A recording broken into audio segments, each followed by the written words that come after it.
TET ক্যান্ডিডেটদের উদ্দেশ্যে টিডি স্যারের থেকে এটাই বলার থাকবো যে এই এন্ড মুমেন্টে মানে আগামী যে 6 থেকে 7 দিন যে সময় আছে তোমাদের টেট টুটা 27 তারিখ এবং টেট 1 সেটা 4 তারিখ মের।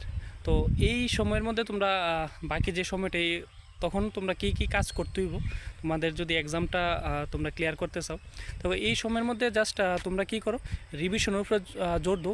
আর রিভিশন বলতে কি সব টপিক যে পড়বা তা না, যে মেন টপিকগুলো সেটার মধ্যে তোমরা এখন জাস্ট রিভাইজ করো। আর এরকম না যে পেপার উল্টাইলা পড়লা গেলা, এরকম না, জাস্ট যেটা ইম্পর্টেন্ট সেভাবে সেখানে রাউন্ড বা কোনো একটা সেগুলো দাগায় দাগায় পড়ো। কারণ আরেকটা ব্যাপার হচ্ছে তোমরা প্রত্যেক দিন এক একটা সাবজেক্ট ধরো, সবগুলো সাবজেক্ট একসঙ্গে নিয়ে রিভিশনটা সেটা মনে হয় না ভালো। তোমরা এক একটা সাবজেক্ট ধরো, মনে করো যদি আজকে সিডিপি ধরো, সিডিপি টপিক মানে সিডিপি সাবজেক্টটা মোটামুটি কমপ্লিট দো। তারপরে বেঙ্গলিতে আয়ো, তোমরা বেঙ্গলি সাবজেক্টও সেইভাবে কমপ্লিট দিয়ে নেক্সট আরেকটা সাবজেক্ট ধরো।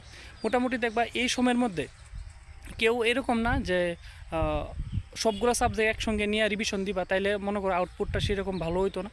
একটা সাবজেক্ট করে যাও। আর আরেকটা ব্যাপার হচ্ছে গিয়া, তোমরা যখন রিভিশন করতেছো সেগুলা একদম ফাইনাল রিভিশন দো, যেটা এরকম না যে আজকে রিভিশন দিয়েছে আবার কালকে আবার দিতে হইব বা পরশু দিন আবার দিতে হইব, এরকমভাবে না। যেটা রিভিশন করতেছো সেই সাবজেক্টটা মোটামুটি কমপ্লিট, এবং নিজেরা সেই বিশ্বাসটা দো যে সিটিপি কমপ্লিট হয়ে গেছে, বেঙ্গলি কমপ্লিট হয়ে গেছে, সেইভাবে তোমরা নিজে তোমরা সিগন্যাল দাও যে আমার এই সাবজেক্ট কমপ্লিট বা এই টপিক কমপ্লিট।